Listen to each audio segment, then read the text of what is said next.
a huge thank you to today's Patreon sponsor, Claudia Wharton. Thank you so much, Claudia. We are so grateful. The support that our patrons provide is so vital to keeping the show going. So thank you so much. And if you'd like to join our Patreon and help keep the show going, head to patreon.com/GoLoveYourself for more information. Membership starts from £1 a week, and you'll also get access to ad-free and early episodes. Or you can also support the show by subscribing on Apple Podcasts. And the link to all of those will be in the episode description. This is a Crowd podcast.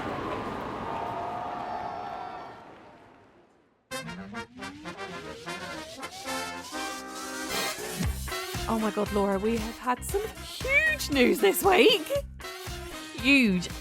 We are literally beside ourselves. We've been nominated for an ARIA award, everybody, which apparently is like the radio equivalent to the Oscars. The Oscars. Ridiculous. And we are nominated for Best New Podcast. I just cannot, like, the company that we are in and the other shortlisters is too much, Laura. It's too much. I know, I'm already freaking out. Do you know what the other thing that is amazing about it is that the award ceremony is going to be in a West End theatre. We're living the dream, babes. We're living the actual dream. Could you imagine? Elton John's also been nominated. Can you imagine if he turns up? I think I'll just sing Rocket Man in his face. Totally reasonable, to be honest. I just feel like if we were lucky enough to win and we get to go on the West End stage,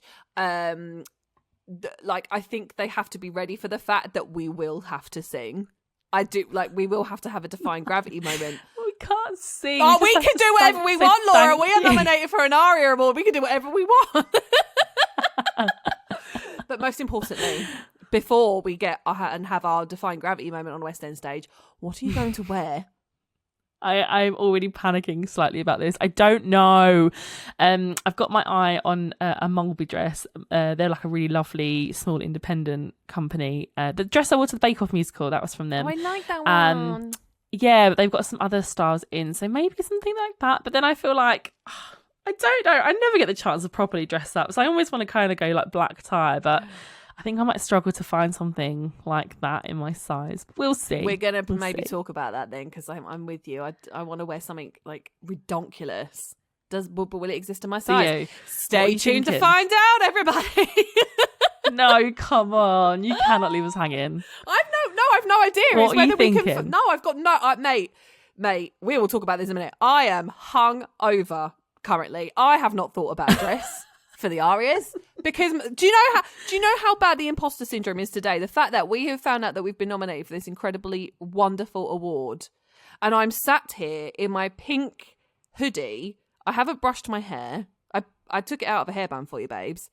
And you'll notice as well that when I'm hungover, my voice goes down an octave. So it has actually. Yeah. My ears are thankful. Thank you. So thank you. I'm also joining you in the slob club because I've got wet hair. I got pissed on walking buddy. I went out in my pajamas today. Oh to my walk gosh, in. she's that person. I'm that person, literally. And just having one of those days, just been doing admin on the sofa, really, like half looking at my laptop, but mainly just on my phone. Just CBA with life. It's raining. Yeah. And where is spring already, please? Yeah, mate. But so the imposter syndrome is real, and we will be talking about that a little bit more very, very soon, I think. We will, yes. Looking forward to that episode very much. I think you probably need to go and shower now because I can smell you all the way from here. I've had 2 McDonald's today. Don't even talk about it. Anyway, McDonald's.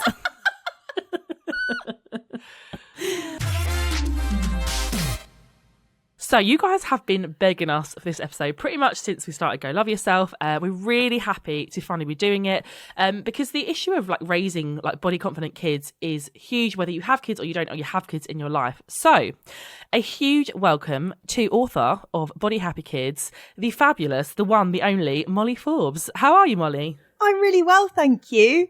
I'm so pleased that we can do this. I'm waiting a while to do it. I'm thrilled same. and very excited to be here. Me too, because I absolutely love your book and I recommend it all the time. It's in my like stack of recommended books, and I know that so many other people that I've spoken to also love your book, and I think it is so needed and so necessary, and it should be in all schools and every parent should have one.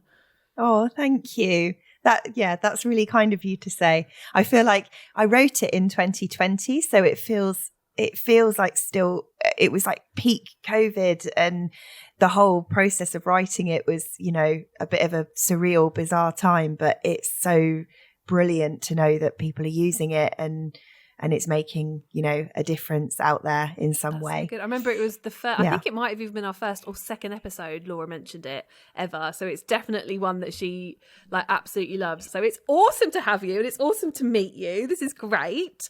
And I get to kick off our chat with our first question today. So we have something at Go Love Yourself called the bag of dicks. Anything that we don't like, whether that is someone, something, diet culture, thing in general, can go and eat a bag of dicks. So we have a literal bag of dicks now, which I actually have at the end of my bed, like a Santa stocking at this moment in time. So Molly, is there anything that you would like to put in the bag of dicks? And we are really putting you on the spot. We haven't told her about this ahead of time. Okay, I'm going to put in the National Child Measurement Programme, Ooh. which sees Explain. children get weighed in reception in year 6. I'm just going to put it right in there. We're going to bin it off. It's not going to exist anymore. There, I'm happy now. I also want to start off by saying I don't have children. I am not particularly, all my friends have got kids, but I don't have like nieces or nephews or anything like that. So the child measurement program is literally schools are weighing children when they start and finish primary school. And are they like clocking the measurements at the beginning and at the start for them? Yeah. So what happens is it's not the schools themselves. It's a nursing team. So it's actually often not even school nurses. It's healthcare assistants, and they come in reception and year 6, and they weigh the children and they measure their height, and then they plot them on the scale, on the growth scale, and then afterwards, the children's parents will get a letter. If they don't fall within the quote unquote healthy weight range, they'll get a letter informing them that that is the case. And then that's it. And the children aren't meant to know on the day when they get weighed. They're not meant to be told their weight, but sometimes it does happen. I hear so many horror stories of cases where it hasn't been implemented properly, but the whole program is just so problematic. Imagine, you know, year 6s, their body's changing, and also God, reception, yeah. like children as young as 4 years old, starting to, you know, equate their worth with their weight. And the whole program has been going now for, I think it started in 2006, I want to say. And then in 2012, that's when they started sending the letters home. So the parents started getting feedback about their children's weight. And what's really interesting is there was a big piece of research that came out last summer, and they found a direct correlation between when parents started getting feedback, those letters home in 2012, and a big rise in the number of children struggling with their body image. 1 in 7 children across the weight spectrum are actively trying to lose weight, and they found a correlation between 2012, when they started getting feedback about the weight, or the parents started getting the feedback, and the children then starting to have those issues. So it's having essentially the opposite effect of what I'm assuming whoever put it in place wanted to. Yeah. So what happened before the child measurement program was they had school nurses. So school nurses would go in and do like a full kind of holistic health check. And the measurements would be taken as part of that, but it was like a whole holistic health check. And it was very much just about kind of neutrally, like 2-year-olds get a health check from the health visitor. And then what happened was they brought this in. It's a lot cheaper to run, but it isn't a health check. It shouldn't be thought of as a screening, because it isn't a screening. It's literally just measuring. And it's basically what it is a data collection exercise. And then that informs government policy around, you know, health and all of that kind of, I use the word health loosely because it's not, it's leading to unhealthy outcomes and health issues with kids. But yeah, I just hate the whole thing. I hate it. I hate it so much with such deep passion. And I hear so many stories about children who are struggling because of it, and also stories now from adults, or, you know, young adults who have struggled as a result of it. It was like the beginning of like issues for them with their body and food, and it, like, so much money gets spent on it and it doesn't have any positive outcomes. It's just got the potential for harm. It just seems really unnecessary to me. I think I hate the fact of like children like stripping down to their underwear and parade, like you said, when they're, you know, their bodies are changing. You can opt out of it, so you don't have to That's my go next along question. with it. Yeah, you can Right. opt out of it. The parent and caregiver should be given 2 weeks notice before it happens, because it doesn't happen at the same time for everyone. It happens at different points in the year depending on where you are, and the parents should be given the option to opt out. But what is happening a lot of the time is that I'm hearing stories all the time of parents who are opting out and then the kids are still getting weighed.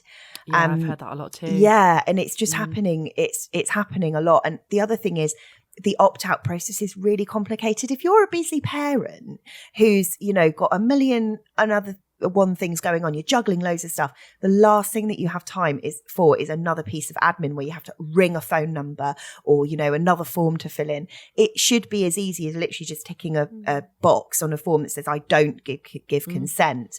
But actually, local authorities get a lot of money for running this program, so they want to get as much data as possible. So some of them are making it really hard to opt out. It will be like a phone number, and when the parents ring the phone number, no one answers because there's no one in the office, and then they're ringing and ringing, and then the day comes around and they haven't been able to opt out.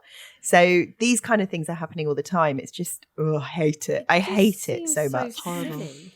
The other thing I don't like about it is that it's, again, we talk about this a lot on the podcast, is that it kind of assumes that weight is the only measure of health.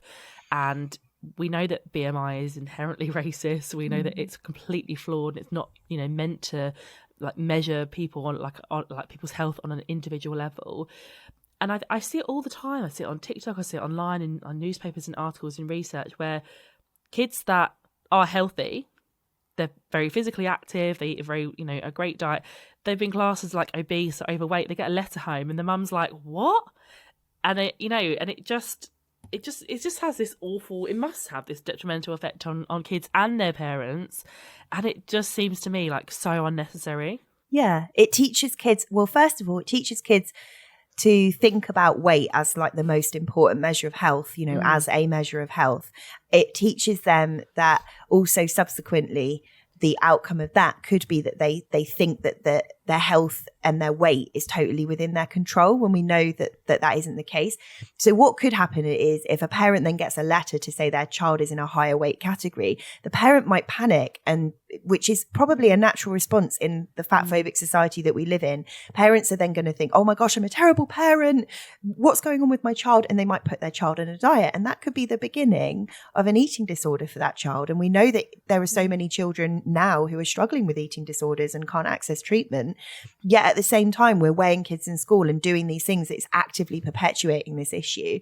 It doesn't make any sense. You're so right, Lauren. It doesn't make any sense at all. Sense. And I just think of, you know, when I was a kid, I was, you know, average size, I guess. I started puberty when I was like 10.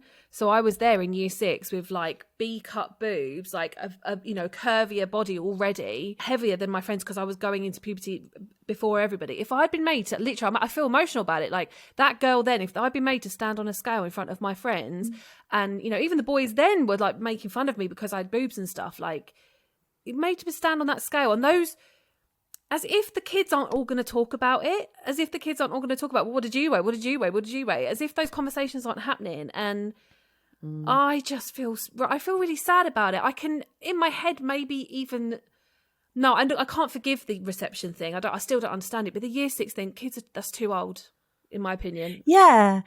The other thing that happens is that naturally, like before we go through puberty, yeah, we naturally go out before we go up. So we put on, we gain weight, we layer, we put down fat stores in readiness for puberty because so much energy is needed to go through puberty. So actually we're weighing children at a time when they are naturally gaining weight because that's biology. That's literally what their bodies are meant to do. And then we're saying, oh no, that's wrong. But actually their bodies are literally doing what their bodies are meant to do. And then we're saying, oh no, they're too fat. You know, it's, I guess the reason it's happening is probably all down to money, really, because it's a much cheaper way of doing it than what was happening before with school nursing teams. And also it's political, like everything's political. So yeah, I'm going to put that in your bag of dicks happily. Yes. That is so hard in that bag. We've not had one yet that we've not put in. Everything to be fair, we're like, yeah, it's going straight in, but that especially is going straight in. So what made you get into this kind of like line of work, Molly? So I've got 2 daughters. My eldest is 12 now and my youngest is 8. And I remember when my youngest was born, like I've always sort of been on and off the diet bandwagon and, you know, just the typical kind of stuff, thinking that, you know, I could change the shape of my body really easily, but also feeling like I had to, like pre-wedding diets, pre-summer holidays diets, all of that kind of stuff. And I remember feeling like I didn't want that for my daughter when she was born. But then when my second daughter was born, I really kind of dipped and went through quite a messy phase of poor body image. We just moved to a different area and I was feeling quite isolated, and I'd left the job that I was doing before. So I used to work in radio and like a really kind of buzzy environment. And then suddenly I was living in Devon in the countryside with a baby and a 4-year-old. And like my whole life had really changed. And I thought if I could just get my pre-baby body back, I'd somehow kind of refine that pre-baby life, which is ridiculous when I think about it in hindsight. But I think that's what was going on subconsciously. Anyway, I had a kind of moment where my elder daughter at the time asked me why I was weighing spinach. And I just then realized I couldn't kind of explain to her because the reason I was so that when we went on holiday, I could wear a bikini and not feel self-conscious about my tummy. But then I'm not going to tell my daughter that you can only wear a bikini on the beach if you've got a flat tummy.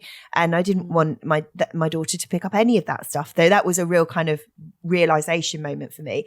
And that was how I started learning about body image and anti-fat bias and diet culture and things. But then I got a leaflet through my door for a very well-known diet brand. And I just remember being absolutely livid that how they had the audacity to come to my house and open my letterbox and put this absolute filth through my letterbox. I was just so angry about it. Oh, you know, my daughter could have seen that. My 4-year-old who was learning, or my 5-year-old at the time who was learning how to read could have picked it up and seen it. And I thought, how dare you? It's so intrusive. It's bad enough that it's on my social media feeds. It's bad enough that I might see an ad on the TV or on the radio, but I do not want it like through my letterbox in my house. Get out. Who are you? Yeah. And I think I took to social media and had a bit of a rant about it, probably, as occasionally want to do.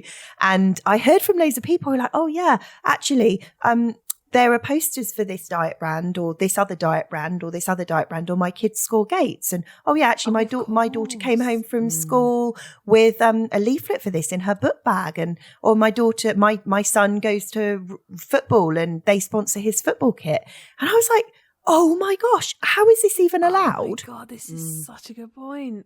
Yeah. And so obviously what they're doing is they're trying to target where the parents hang out, because the parents are the ones that they want to sign up to the clubs. Although for some of the brands, you can start, if your children are as young as 11 years old, they can join. And so, but then it doesn't make sense, because for these brands, like, they're not allowed to actively target children. So there are quite strict rules around the way that they're advertised in like print and TV, mainstream media. But there's no regulation around where the physical, like, marketing collateral, those big banners and the leaflets and things are. So children are walking past these massive banners that are literally telling them that, like, they need to be thin or they need to lose weight, or, you know, in order to be healthy, worthwhile, successful, beautiful, you need to change your body. And it's normalizing these kind of conversations in the playground. And I started campaigning on it. It really opened my eyes to how I think I was probably in a really naive little bubble, not necessarily aware until that point. I found what you said just then really interesting. And I think a lot of people will relate, in that you at the time were dieting and going through all of that. And then to get into a bikini because you felt that you could only wear a bikini if you had a flat stomach. However, not for 1 second did that thought cross your mind that you would tell your daughter that. Yeah, because children pick up on things, right? They're watching, their little ears are listening all the time, like picking. Sometimes it's a bit annoying, like they just kind of always there, like listening. and my daughter was watching and listening.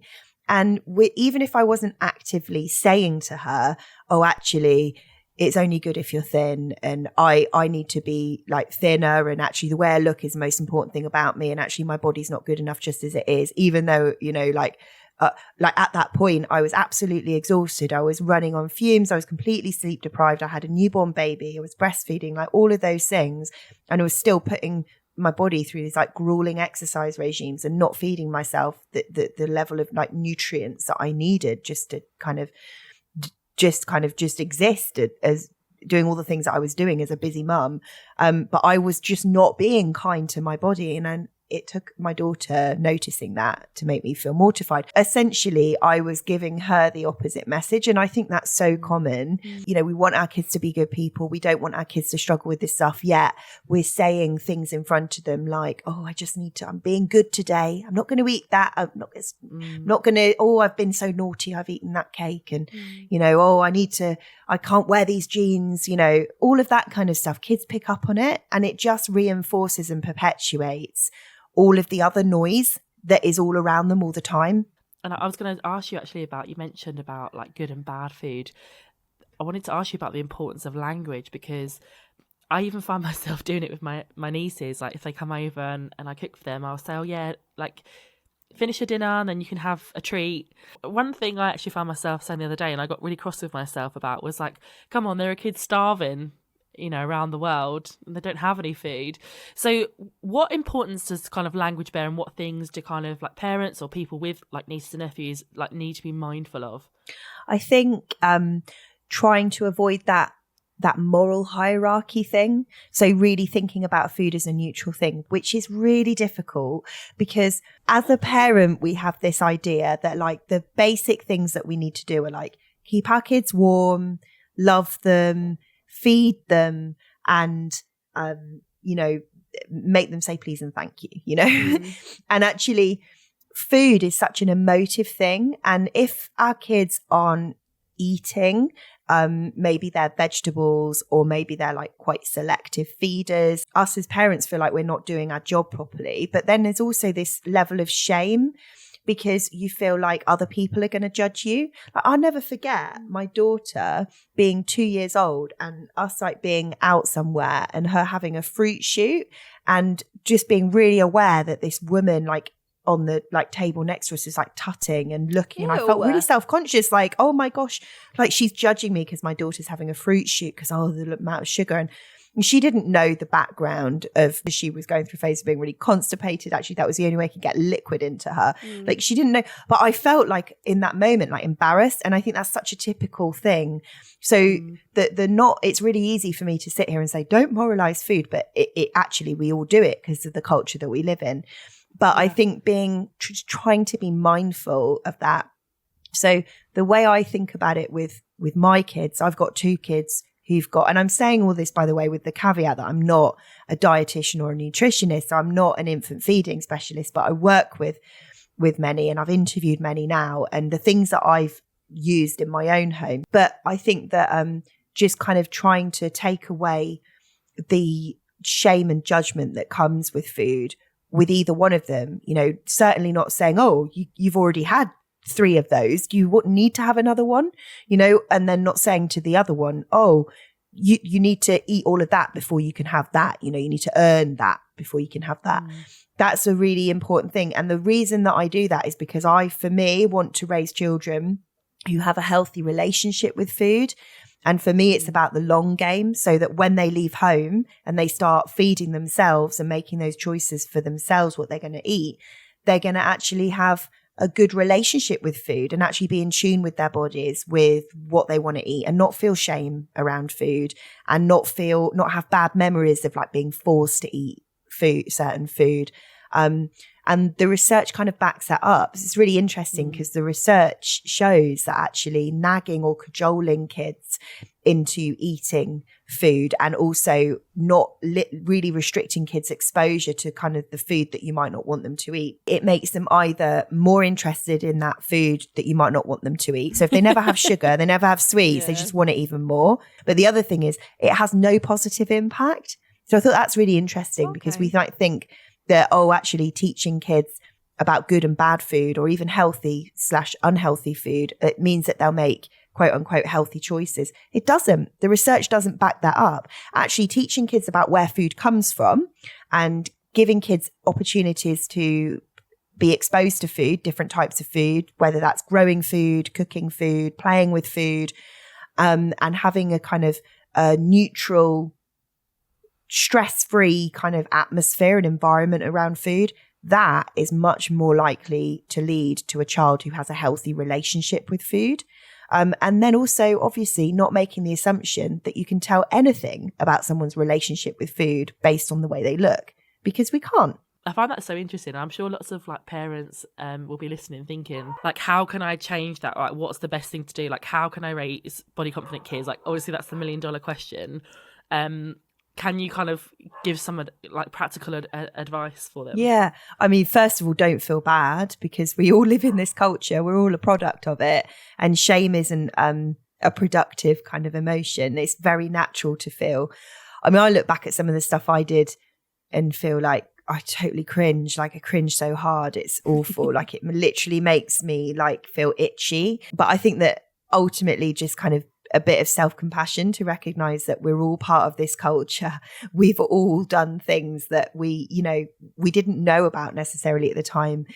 The issue is, once you know better, you can do better. And if you know better and you continue to not do better, then obviously that's a different story. But I think there are so many things I could say. I think the neutral language thing is really important. So neutral language around bodies, food, health, trying to really reframe how we think about health, because I think particularly with little kids, they're not using filters. They're not using TikTok. A 3 or 4-year-old or 5-year-old isn't, necessarily using TikTok and filters and things. And they're not necessarily aware of beauty standards in the way that an 11 or 12 or 13-year-old might be. But children are getting messages at this age about health, and like quite aggressive messaging about, food and food to avoid, and, picking the correct kind of food, and then assumptions about what a healthy body looks like. And by then extension, assumptions that someone can only be worthwhile and worthy and deserving of love and care if they are healthy and if they fit what we tell them healthy looks like. And so that's when we can start to see like appearance-based bullying happen in playgrounds with little kids, and little kids sort of starting to say that they feel like their bodies are wrong and displaying anti-fat bias towards other children. Children as young as 3 years old, by the way. The research shows kids as young as 3 years old. Yeah. So I know. So that's heartbreaking. It's horrible. And I think just being aware of like trying to create a home that doesn't have those things. So being neutral and just always letting your kid know that you'll accept and love them and their body is fine as it is. They don't need to change their body. Like you accept and love their body unconditionally, and they don't need to change it. Because there's also then the learning that needs to come around the complexity of health and the complexity of weight, reframing how we think about health, understanding that weight is a really complex issue, and kind of moving away from that and just kind of loving our kids unconditionally as they are. And then recognizing that actually if kids feel good about their bodies, they're more likely to do things that make their bodies feel good. So moving the focus away from like trying to change their body to really kind of thinking about, okay, how can we look after our bodies with kindness? Because these ways of looking after our bodies with kindness are good for everyone, regardless of what kind of body you have. Movement, fresh air, time outside, enough sleep, good boundaries with social media, having good social connections. Like all of those things are healthy behaviors, and they're good for everyone. So in terms of like just really simple things, like even if you don't feel great about your own body, not voicing that in front of your kids, not making judgments about other people's body in their, around them. I mean, don't do it anyway, but like particularly don't do it in their earshot. Not making constant like appearance-based comments and compliments, even if you think it's a compliment. Just like think of other ways that you can compliment people that aren't all around the way they look. Using really neutral language around food and bodies and health, and just being neutral rather than attaching morally loaded meaning to it. Often a really natural response if a kid comes up to you and says, oh, I'm feeling bad about my body, or my body's wrong, or I'm not pretty, or, using the word fat in a negative way. A really common response is to kind of say, oh, you're not, you're great, you're not, and shut it down, because we feel beautiful. we feel so uncomfortable, because it's like, oh, it's bringing all these uncomfortable feelings. But actually having the capacity to sit with that and just listen, to validate the child's feelings and say, do you know what? Like, yeah, buddy, it's hard. We live in a culture that makes it really hard for us to just like the way we are as we are. But it's not your fault. Wow. And maybe I felt like that myself before. And maybe you can then have a conversation. So validate it and say, just because it's common doesn't mean it's normal. And just because lots of people feel like that way doesn't mean that you have to accept that you have to feel that way, rather than just shutting it down and being like, no, I don't want to have this conversation. I wrote something down when you were talking. I literally wrote in my this is not my bestest handwriting. My mother would be very upset. I literally wrote down on this bit of paper, looking after our bodies with kindness, because I haven't heard that term before. And I feel like, as someone who struggles with like the movement stuff and what that means in terms of, you know, it just being for aesthetics and stuff, that's such a nice way of thinking about looking after my body. I want to look after my body, but there's diet culture going in my head.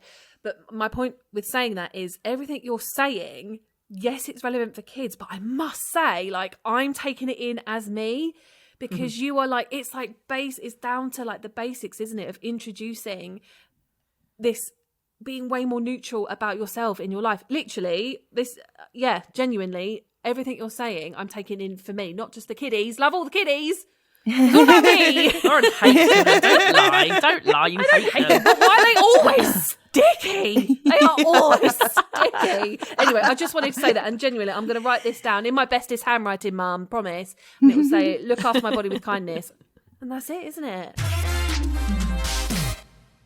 What about, this is a tricky question, what about if someone's, you know, if your kid or kids, you worry that they are a bit unhealthy, maybe they are kind of like eating things that you think, like too much of things that maybe are too, like, you know, very calorie dense, maybe not as nutritional, because I imagine that's really tricky, because I know that's something my mum and dad really struggled with, and God love them, they had no idea. We didn't have people like you. We didn't have books like Body Happy Kids, unfortunately.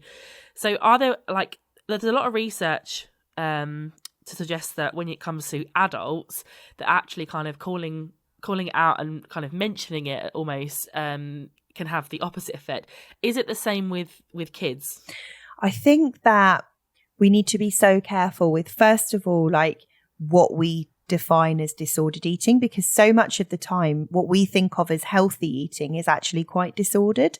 You know, having a real like being like quite obsessed with eating like only vegetables, you know, and actually then we think, oh, that's really healthy, but actually that's like often disordered eating. So first of all, like just having a bit of a awareness about what is kind of what are issues with eating and how do they show up. So I'm not an eating disorder specialist, and I should like put a big caveat to that.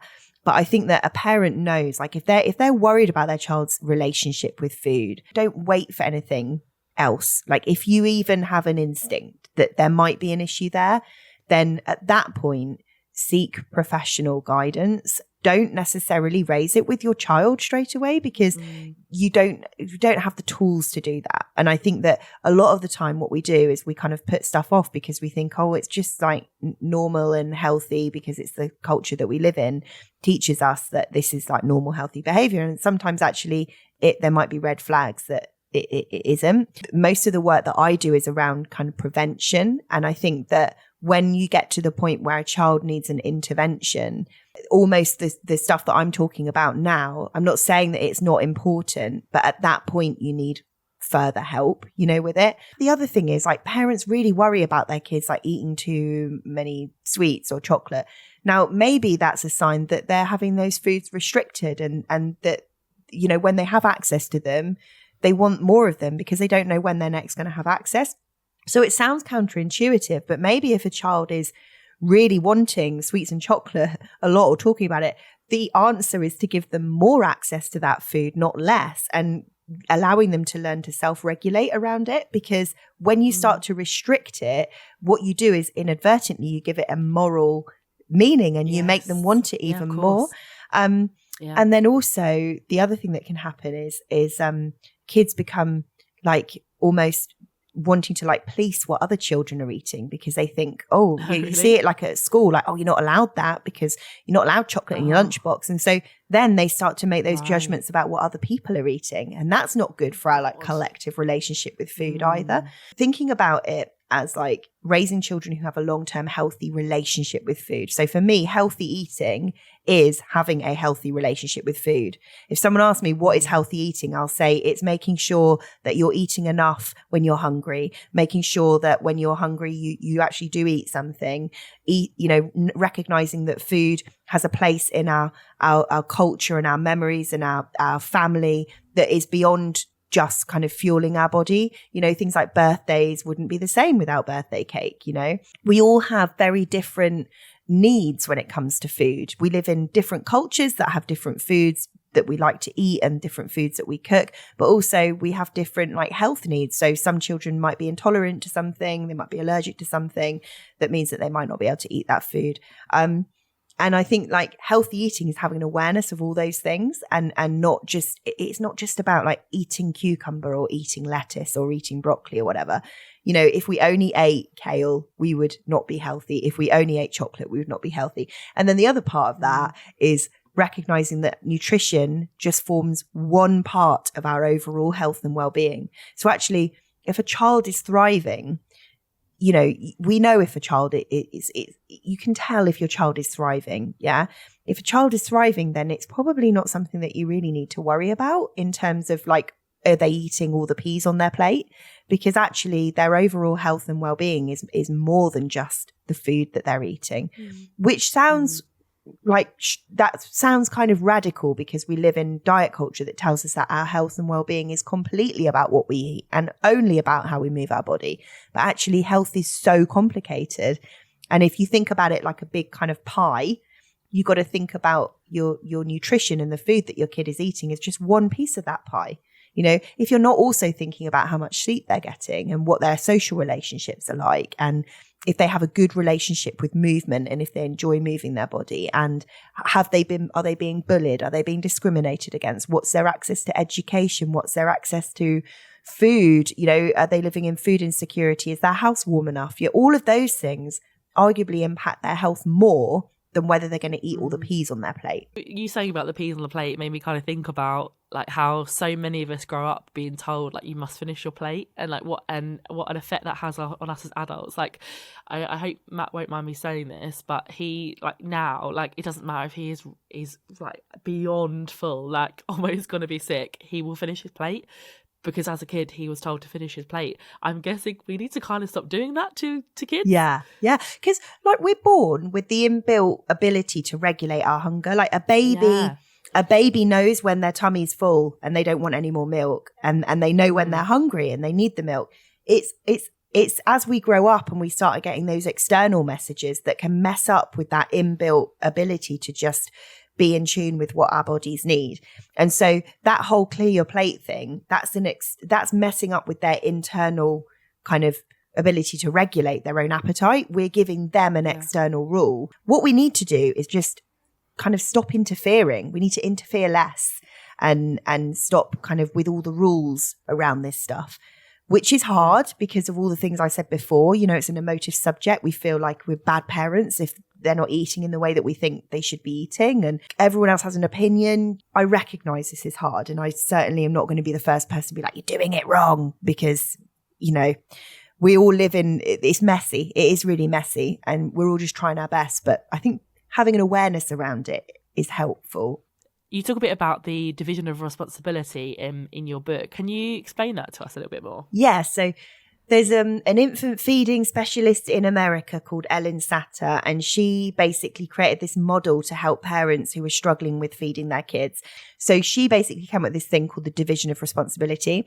And to put it really simply, the idea is that when it comes to feeding kids, the adult has a list of responsibilities and the child has a list of responsibilities.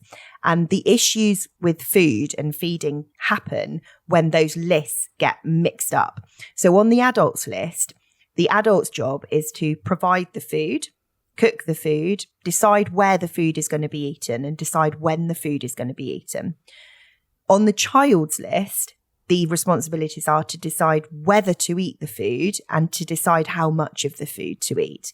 And as soon as those two lists get mixed up, so maybe a child is worrying about, they're starting to think about where their food, when their next meal is coming, and they're starting to think about, where the food is coming from. Maybe they're living with food insecurity, for example. Maybe they've been put on a diet by their parents. Maybe they're having their food restricted. Or maybe the adult is interfering, nagging the child to eat all the food on their plate, or telling the child off for not eating whatever before they're allowed their pudding. If the kids start doing the things on the adults list, or the adults start doing the things on the kids list, that's when the issues can happen. Now, there are some parts of that I find work really well for us, but I've got to be honest, there are also, I sometimes veer from that. So my daughter is quite selective, and I've found that if I'm always the one choosing what is going to be served up at dinner time, actually sometimes in our family, the things that help her are having a bit of say over that. So I've even gone to the supermarket with her and said to her, right, let's walk around the supermarket and you pick what looks good. You tell me what looks good, what you fancy, and we'll try it and we'll get it. And then she feels like she's involved. Now, that isn't in line with the division of responsibility, because that's kind of, she's taking something from the adult list. I think it's a really useful tool. But I also kind of think more about kind of responsive feeding. So like trying to respond to a child's hunger and fullness cues, and just kind of trusting that they're in tune with their body.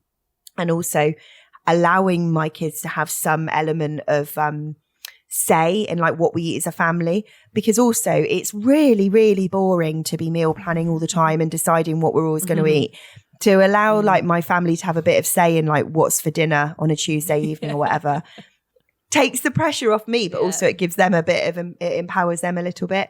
Ellen Satter probably wouldn't like that. I don't know if she would or not, but I do think it is a really useful tool for parents, particularly parents who have kids who are very selective with what they eat. Yeah, and I like that, and I think the fact that you've changed that a little bit just kind of is an opportunity just to say, with any of these things, obviously there are circumstances that are different for other families, and so much that we're not able to talk about in just one episode. And a big thing that is going off in my head is families who who don't have a lot of money and aren't able to provide a lot of food and stuff. We're not able to talk about that at length in this podcast. And the point of saying that is there's lots that we're not able to talk about for this, but let's not judge each other. There's a lot of judgment that comes from being a mum, I understand, and let's not be the ones putting that on other people or on yourself. So I think that's a really important thing.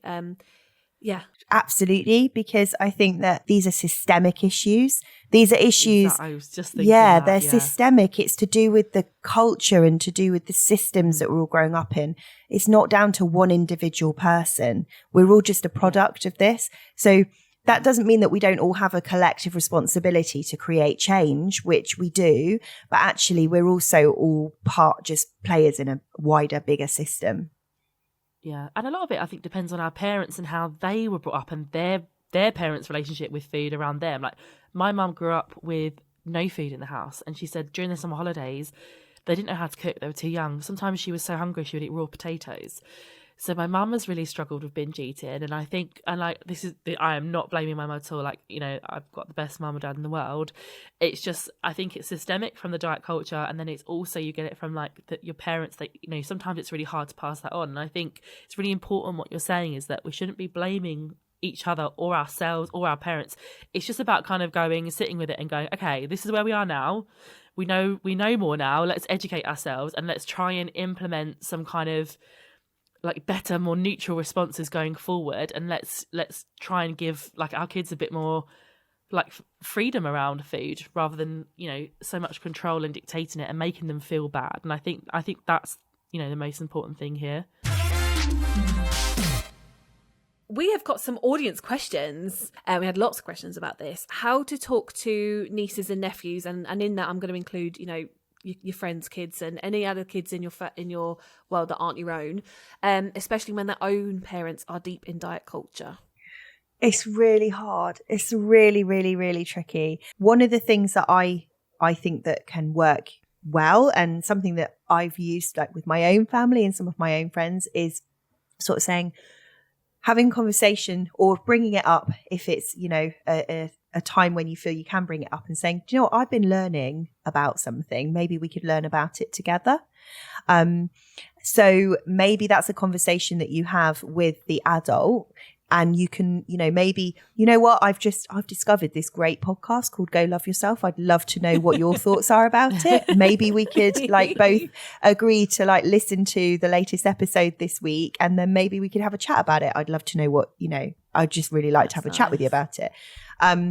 Or if it's, you know, having conversation with your child, you know what, like this stuff is, it's that validating piece that I was saying before. So do you know what, this stuff is really difficult, but I've been learning about it. And you know what, even grown-ups don't always have all the answers, you know, themselves. And you might even notice that some of your teachers sometimes say things that can make you feel bad, or, you know, sometimes mum and dad might, because it's not their fault. It's that we all like live in this world that makes it sometimes difficult to be friends with our bodies. But I've been learning some things that have helped me. Maybe we could kind of have a chat and learn together.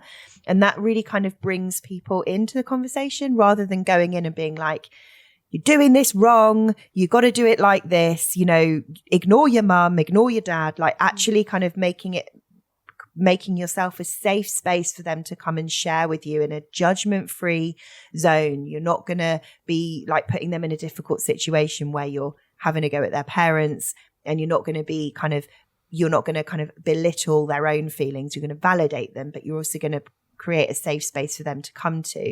And you never know, like that could also be an opportunity to then bring the adults in who are deeply entrenched into diet culture, bring them along a little bit with you as well. I saw it, someone posted on our, I think was it on our community page, Lauren, that they were really worried about Christmas. Christmas just gone, because their dad and stepmom were very much entrenched in diet culture, would constantly refer to like food as good and bad, monitoring what they're eating, talking about calories. And she said that she finally plucked up the courage to text and say, look, we're really trying to kind of be more neutral around the kids and not kind of mention that. So look, this is really difficult to say, but when you come over for Christmas, can you, and from now on, can you please not mention stuff like what you're eating and the calories and all of that in front of them? And the response back from this like 6-year-old dad was like, oh God, you know what? I'm so sorry. You're right. Like we have become quite bad at that lately, because I think he had maybe a health scare, had a heart attack or something. And he said, so we've just been on this one track mind, and his response to it was really it really like made me warm and fuzzy. And I was like, brilliant. Like he kind of was like, oh yeah, God, you're right, sorry, yeah, no worries, we'll make sure we don't do that. And I think unfortunately not every family is like going to be as supportive of that or as understanding, but I think that if hopefully it just goes to show that it's not maybe as scary a conversation to have as you think it may be, and you might not get the negative response that she was certainly anticipating, and thankfully she didn't get. Another question that we had for you, Molly, was about secret eating. So one of our listeners has said that they've noticed their child eats in secret, and she says, how should I approach this? That's a really difficult one. And I think I need to be careful to like stay within my lane of expertise. You know, I don't want to be giving advice that's potentially wrong. I think I would go back to what I said before, in that if you think that there is an issue and there's a red flag, like if you have even a hunch, then at that point you should like seek some kind of help for it. So whether that is having a conversation with your GP or speaking to an eating disorder service, to find out if that is actually something that you need to be worried about. That I think at that point, if I notice some kind of behavior like that, that's when I would be seeking professional advice. And I want to be really careful not to be like, you need to go to your child and say this. Here's a sample script for you to use, because actually that's not within my scope of expertise. I think if you're worried and you notice something like that, so often we don't trust our instincts. Your instincts are right. The fact that you have messaged in this question shows that it's something that you're concerned about, which shows me that that's something you then should seek professional advice about. We've got one last question for you, Molly, before we go, and I think it's a good one to finish on, and sort of encapsulates everything we've spoken about. And one of our lovely listeners has said, how can I balance all of this without getting overwhelmed or feeling like a bad parent if I do it wrong? That must be such a worry. Okay, so like be kind to yourself. Just like I was saying, treat your body with kindness, treat your mind with kindness. You're not going to unlearn a lifetime of diet culture and diet culture behaviors and diet culture beliefs overnight. You know, it's so easy to come to this conversation and be like, oh my God, I need to do all the things. I need to unlearn all the things. What's the way? Where's the manual? And actually, I think you need to, like, first of all, the fact that you are even aware of this, like, whoa, like, that's massive. And then secondly, just give yourself time, because it takes a while to listen to the podcasts and read the books and have the conversations and think and work out where your own thinking is with these things. And I think that sometimes as a parent, like, there are so many things that we feel that we have to get right. And I think it's really definitely okay to be totally open and honest with your kids and say, do you know what? I don't know. Or do you know what? I said that, but I think maybe I was wrong. I think maybe I got that wrong. Kids can sniff bullshit a mile off. Like, if they feel that they're being so right. like, you know, bullshitted yeah. or lied to, they're not going to believe you and they're not going to come to you. It's totally okay to say, do you know what? That's a really good question and it deserves a really honest answer. I don't know right now. I'm going to think about that, and then let's come back to it when we can have a proper conversation about it, or maybe we can learn about it together. I think that, you know, books are a really good place to start. There are loads of really lovely, like, picture books for little kids. There are some lovely books for older kids, but also, like, you're not going to get, you know, an A star at the end of this. This isn't a linear journey. This is lifelong stuff. We're learning new things all the time. It's not a race. You're not going to get a certificate at the end of it. So kind of be a little bit kind to yourself and recognize that we're all just, you're trying your best. The fact that you've even asked this conversation shows to me that you're probably already in a really good place. Yeah, I think that has been such an eye-opener, definitely for us, and I'm sure a lot of people listening. I really appreciate your time, your honesty, and definitely do check out Molly's book, Body Happy Kids, if you want to read up on this further. That's all from us today. Thank you guys so much for listening, and we really hope you found today's episode interesting. And if you ever want to get in touch with us, you can, of course, email us. The address is golove@crowdnetwork.co.uk.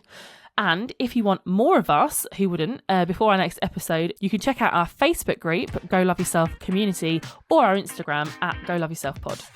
And you can also support the show by subscribing on Patreon or Apple Podcasts, where you can get ad-free and early episodes for £1 a week. Or you can listen ad-free on Amazon Music. Thank you so much for listening, and we'll see you next week.